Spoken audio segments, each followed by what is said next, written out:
So suppose you've got 25 coffee items that you can order on the HCC menu, and you observe people buying coffee and they only buy 5 or 10 items. So there's only 20% coverage in, say, an hour of purchases. That's not much, right? But what if it's 70%? Then it's like, oh, well, you know, then it might, you might actually generate more revenue, right? Because people might be, if you're buying everything off the menu, you're kind of looking for more stuff to buy or different stuff, right? So it all depends on maybe whether that number is higher than 50% or lower than 50% or something like that. So at least we could just get some sort of rational approach to why we would choose one over the other. We're trying to get to. With that one measure, we can say whether expand product line is a good thing or maybe second good thing, right? Without even thinking about increasing number of locations. Because if we increase location, that's sort of replication, right? So we know we would increase revenue that way. So just measure the expanding the product line. Yeah, just see how good that option is from by collecting that simple operations data. Okay, so then just pick your conclusion. Well, we don't have a conclusion because it's based on those results. What Right. are our recommendations? We don't have a recommendation either because it's based on.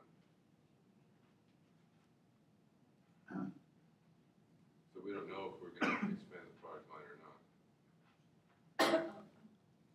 So these would be good ideas if people are ordering all over the menu. So it's still yet to be determined.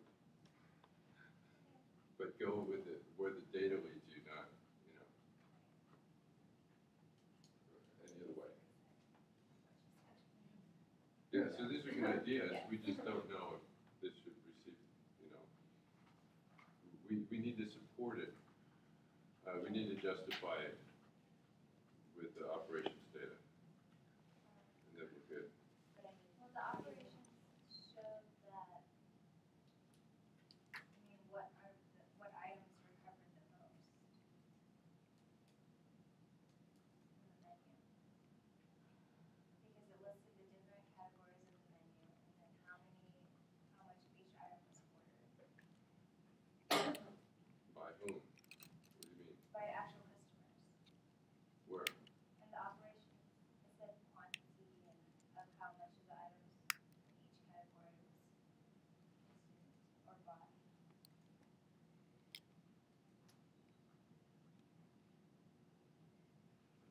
Just how much went to retail, how much went to wholesale?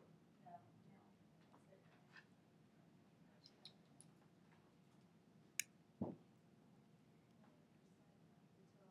no.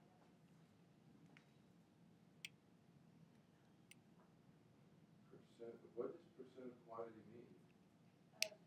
Total quantity, total number of items. I should probably say percent of.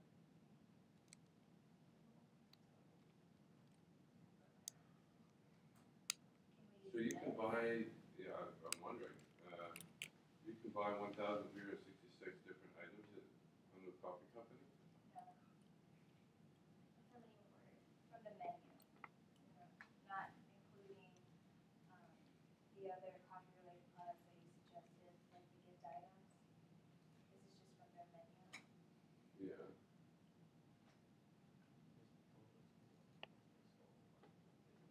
This is how many were sold during that specific time. That's the quantity. You might be able to figure it out from this, but, you know, espresso, how many different espresso drinks are there? Percent of quantity. Percent of this total.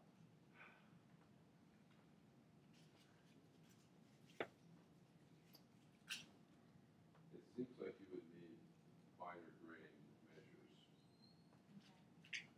right? So, I mean, in the coffee category, how many different products are there? So there's 329 coffee products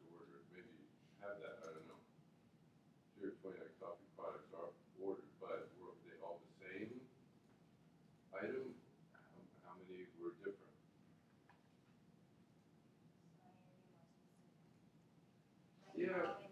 but it's more like a checklist. So like in an hour, you could just record, if a particular menu item was ordered or not. You don't care how many times it was ordered, just it was ordered in an hour or not. Or just to see, like, within an hour, how often, or if every single category is at least. Well, every single item Item. across all the categories.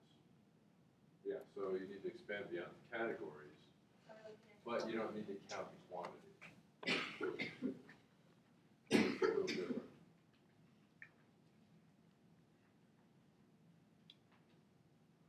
So you probably didn't write down in this specific menu item. I have it, but I didn't include it.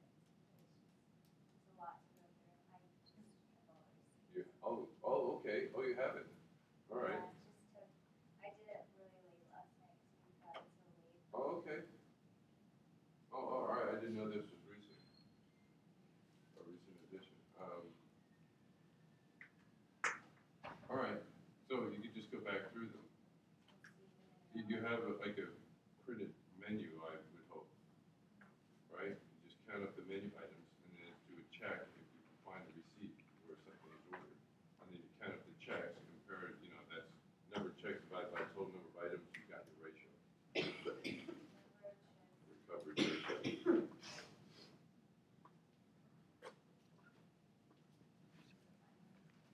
But that's still all retail, and we're addressing expanding the product line, creating more product lines, which is primarily wholesale.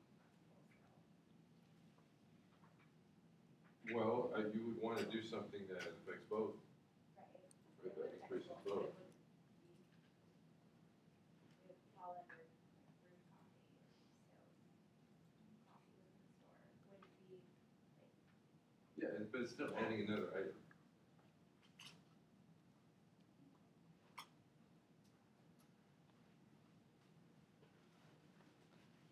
You could, in the coffee category, maybe you could look at that also. In addition, if you're talking about adding a coffee item, then what is the coverage in the coffee area? If that's 100%, then you've got good justification. That's where most of your purchases are. right, I mean, wouldn't it be more accurate to measure how much coffee was purchased and how much, whether it's brewed coffee or baked beans, wouldn't that be more accurate Which, to measure? what? If you're trying to measure, you should expand your coffee line, wouldn't it be more accurate instead of measuring the menu to measure how much coffee is being bought specifically? Versus instead of measuring how much food's being bought too. Well, that's what I said. So you would want to do both. And in fact, if you have sparse coverage everywhere, but lots of coverage in the coffee category, then that even justifies it more that you need some more coffee for different types of coffee, right? So both those measures would make more sense than just one or the other.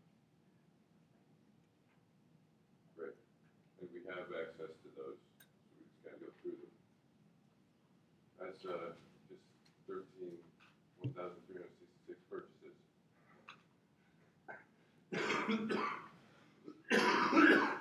But maybe just look at, you could just sample them randomly and just, look at 100 or 200 and just say it's a random sample.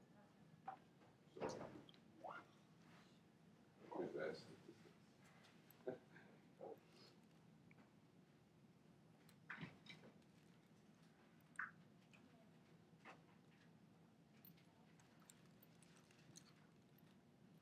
So, yeah, okay, so now I see, this is good then. This is really good if you just did this last night. Great. All right, anybody? Running a little late, but not too late. Anything else?